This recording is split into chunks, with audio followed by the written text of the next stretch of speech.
अरे बहन जी, घर की बहू में तो साक्षात माँ अन्नपूर्णा का वास होता है। अपने परिवार को अच्छा अच्छा स्वादिष्ट और ताजा भोजन खिलाना तो हर औरत का धर्म होता है। बिल्कुल सही कह रही हो बहन जी, लेकिन आजकल पारिवारिक लड़की ढूंढ पाना उतना ही मुश्किल है जैसे गधे के सर में सींग। अब आप हमें ही ले लीजिए। अर्नव मेरा इंजीनियर है, कम से कम लाखों में सैलरी है उसकी, लेकिन फिर भी अपनी पसंद की लड़की नहीं मिल रही। वो क्या है ना, मेरा अर्नव विदेशी खाना खाने का बड़ा ही शौकीन है। कहता है सिर्फ उसी लड़की से शादी करूंगा जो विदेशी खाना यानी कॉन्टिनेंटल फूड, हाँ कॉन्टिनेंटल फूड बनाना जानती होगी। और आपको तो आजकल की लड़कियों का पता ही है, इंडियन खाना तो उनसे बनता नहीं, तो विदेशी तो क्या ही बनाएंगी। अरे ना ना ना बहन जी, सब लड़कियां एक सी ना होती। मेरी सानवी तो हर तरह का खाना बनाना जानती है, खासकर वो विदेशी कॉन्टिनेंटल फूड। फिर तो जल्दी से उसे बुला दीजिए। उर्मिला अपनी बेटी को बुलाने अंदर जाती है।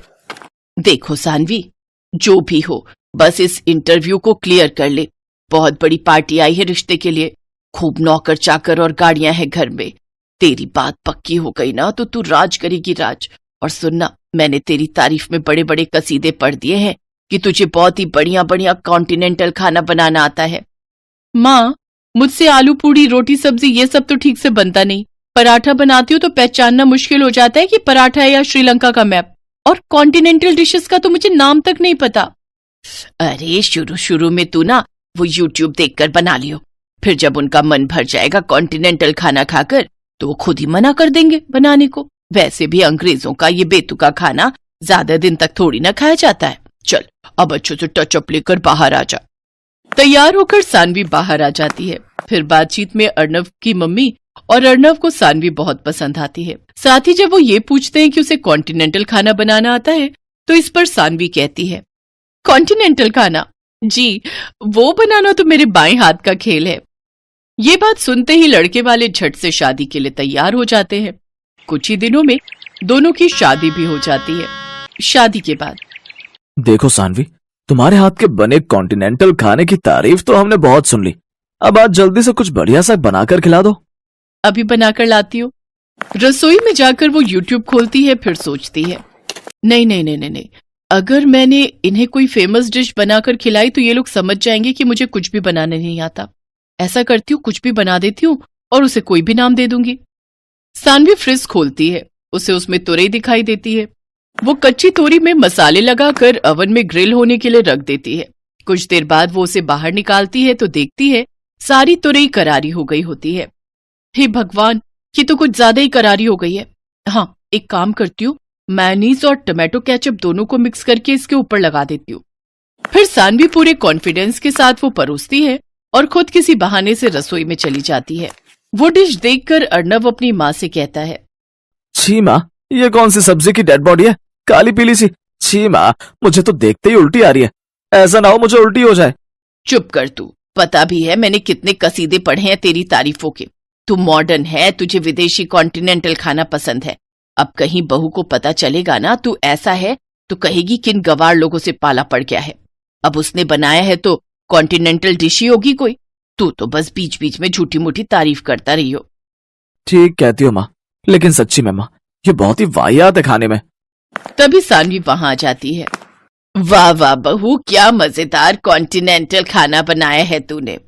इतना मजेदार खाना तो मैंने किसी 5 स्टार होटल में भी नहीं खाया। अरे वाह, माँ जी को मेरे हाथ की ये जली हुई तोरई इतनी पसंद आई। वाह वाह वाह भगवान, तूने बचा लिया। हाँ सानवी, अच्छा बना है। अब तुम कल बनाना इटालियन पास्ता। हाँ हाँ, क्यों नहीं। कम से कम कुछ तो जानी पहचानी चीज खाने को मिलेगी। अगले दिन सानवी इटालियन पास्ता बनाने के लिए किचन में जाती है और यूट्यूब पर रेसिपी देखने लगती है। मुझे तो इनके नाम से भी चक्कर आ रहे हैं। भला मसालों के नाम भी कोई ऐसे रखता है क्या? और ये लिट जूस क्या होता है? सीधे सीधे पत्ता गोभी भी तो बोल सकता है। बस बहुत हुआ, अब तो मैं अपने हिसाब से ही पास्ता बनाऊंगी। और कौन सा ये अंग्रेज आते हैं हमसे सरसों का साग सीखने जो हम इनका पास्ता बनाए। उस दिन भी यही हुआ। सानवी ने पास्ता में व्हाइट सॉस मिलाने की जगह उसमें अरारोट और कॉर्नफ्लोर मिलाया। साथ ही साथ पास्ता में ढेर सारी लाल पिसी हुई मिर्च भी डाल दी। अब देखना, अब ये इनका आखिरी पास्ता होगा। इतनी लाल मिर्च छोंक के डाली है कि आज के बाद नाम नहीं लेंगे कॉन्टिनेंटल खाना बनाने का। सानवी वो पास्ता लेकर बाहर आती है। वाह वाह वाह, बन गया पास्ता। हाँ, लेकिन आज इटालियन नहीं, मैंने आखिरी पास्ता बनाया है। लाला बहू, आखिरी हो या पहला, हमें तो खाने से मतलब है। तू ला झट से प्लेट में निकाल। अर्नब और उसकी माँ पहला चम्मच खाने के बाद ही 2 गिलास पानी पी जाते हैं। पास्ता थोड़ा तीखा लग रहा है ये कहकर वो पास्ता छोड़कर उठ जाते हैं। अब वो हर रोज इसी तरह अजीबोगरीब डिशेस बनाकर, कभी वो पनीर स्वाहा बनाती तो कभी साग अनकारा। एक रोज सास अपनी बहू से, बहू तेरी ना दिल्ली वाली बुआ सास, उनका बेटा और बेटी भी आ रहे हैं, तू ना उनके लिए वो सब कॉन्टिनेंटल खाना बनाना जो तूने हमारे लिए बनाए हैं। वो बुआ ना बड़ा ही मजाक उड़ाती थी मेरा कि भाभी तेरी जिंदगी तो दाल चावल रोटी में ही कट जाएगी, हमारे घर तो हर देश का खाना बनता है, आज सबको दिखा दूंगी मेरी बहू कितनी गुनी है। हैं? अब पर माँ जी मैं कह रही थी कुछ सिंपल ही बना लेते हैं, सबको ना ये मिर्च मसाले वाला खाना पसंद नहीं आता। नहीं, तुम वही सब बनाना, उन लोगों को भी पता चले कि हमारी बहू कितनी मॉडर्न है। और हाँ, वो पनीर सुहाहा और आखिरी पास्ता भी जरूर बनाना, बस मिर्च थोड़ी कम रखना। शाम को सब मेहमान आ जाते हैं। दिल्ली वाली बुआ, उनकी बेटी और कनाडा में 7 साल तक शेफ की नौकरी करने वाला उनका बेटा मयंक, वो सब सानवी के लिए गिफ्ट लेकर आते हैं। फिर रात को सब बैठकर साथ में डिनर कर रहे थे। मयंक बेटा, तू तो एक बढ़िया शेफ है, लेकिन मेरी बहू तो तुझसे भी बड़ी शेफ है। उसके हाथ का पनीर सुहाहा और आखिरी पास्ता तू खाएगा ना तो उसका स्वाद तो तू भूलेगा ही नहीं। फिर मयंक एक एक करके वो डिशेस चखने लगा तो उसका दिमाग घूमने लगा और वो गुस्से में कहता है, जी अब बस भी करो, कॉन्टिनेंटल के नाम पर ये क्या खिला रहे हो आप? जली हुई तोरई, राख हो चुके पनीर टिक्के और अरारोट में बना हुआ आखिरी पास्ता, ये भी कोई खाना है? अरे ये कॉन्टिनेंटल तो क्या कोई फूड ही नहीं है। भला कौन से ग्रह के लोग ऐसा बेस्वाद खाना खाते हैं? मैं एक शेफ हूँ और अच्छे से बता सकता हूँ इसमें क्या क्या डला है और ये कैसे बना है।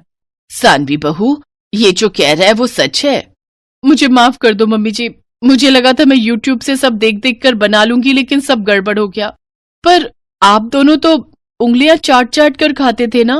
उंगलियां चाट कर नहीं, बल्कि नाक बंद करके और अपनी उंगलियां रोक रोक कर खाते थे, क्योंकि सच तो ये था हमने कभी पहले कॉन्टिनेंटल खाना खाया नहीं था।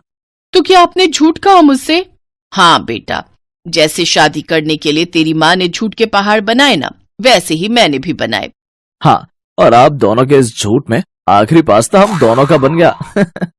ये बात सुनकर सभी जोर जोर से हंसने लगते हैं।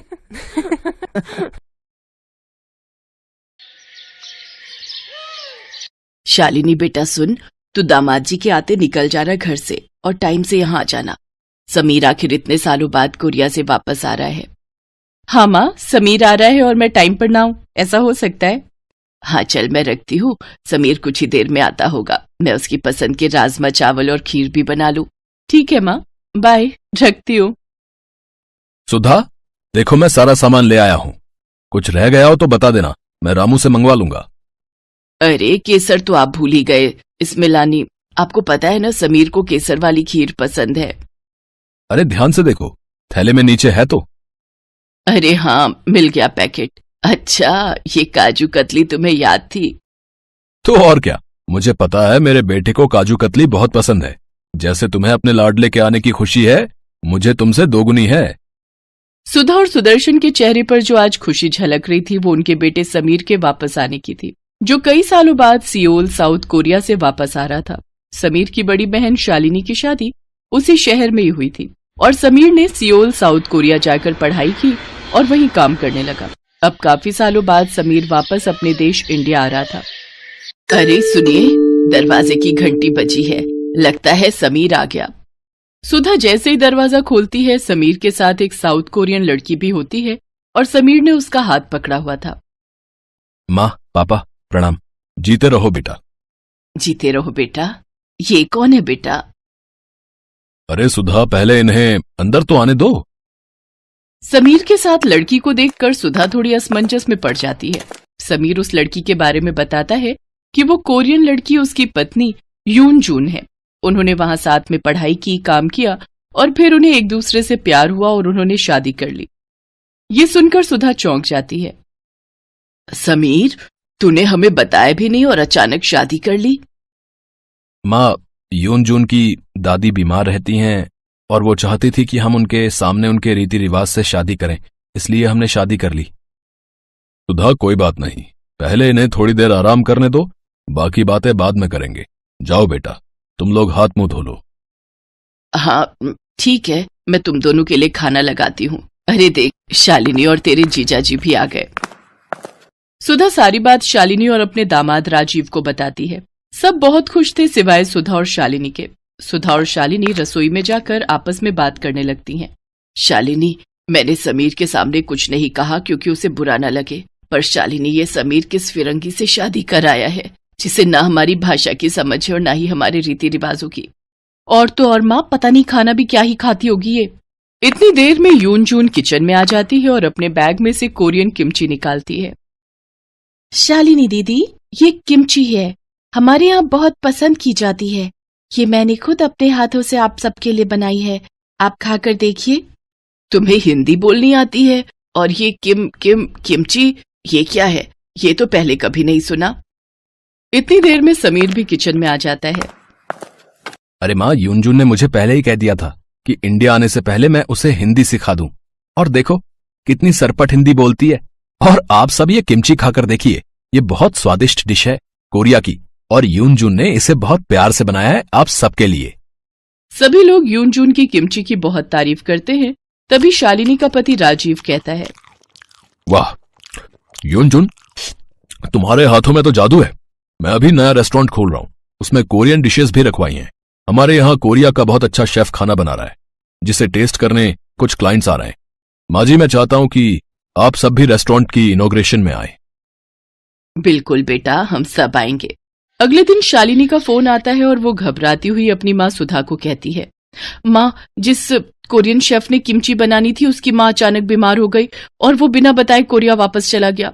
ये बात इनको रेस्टोरेंट में काम करने वाले एक शेफ ने बताई है। ये बहुत परेशान है माँ, कुछ ही दिनों में इनके क्लाइंट्स किमची टेस्ट करने आने वाले हैं और इतनी जल्दी कोई दूसरा कोरियन शेफ भी नहीं मिलेगा जो इतनी अच्छी किमची बना सके। सुधा शालिनी से फोन पर बात करके परेशान थी। पता नहीं अब क्या होगा, दामाजी सब कुछ कैसे करेंगे, बेचारे बहुत परेशान हैं। नया काम शुरू कर रहे हैं, उसमें भी अड़चन आ जाएगी। चिंता मत करो सुधा, कोई ना कोई रास्ता निकल आएगा। तुम चिंता करती हो, फिर तुम्हारा बीपी बढ़ जाता है। तुम आराम से यहां बैठो। मां, मैं जीजू से बात करता हूं। यूनजून सबकी बातें सुन रही थी। तभी वो सुधा से बोली, माँ जी, मैं राजीव जीजू और शालिनी दीदी की मदद कर सकती हूँ। मैं किमची बना सकती हूँ। अरे हाँ, यूनजून, तुम तो वाकई में बहुत टेस्टी किमची बनाती हो। ये आइडिया बढ़िया रहेगा माँ। सभी को यूनजून का ये आइडिया अच्छा लगता है। राजीव से इस बारे में बात होती है। वो तो पहले ही यूनजून की किमची की तारीफ कर चुका था, उसे भी ये बात बहुत अच्छी लगती है। यूनजून के पास किमची बनाने के लिए अभी समय था, इसलिए वो जल्दी जल्दी किमची तैयार करती है और इनॉग्रेशन के दिन सब रेस्टोरेंट पहुंच जाते हैं, जहां राजीव के सभी क्लाइंट्स यूनजून की बनाई किमची खाते हैं और उसकी बहुत तारीफ करते हैं। थैंक यू यूनजून, आज तुमने मेरी और मेरे रेस्टोरेंट की इज्जत बचा ली। बेटा यूनजून, आज एक बात मुझे समझ आ गई। चाहे देश, पहनावा, खान पान या भाषा भिन्न हो, पर मायने सिर्फ इंसान का व्यवहार रखता है।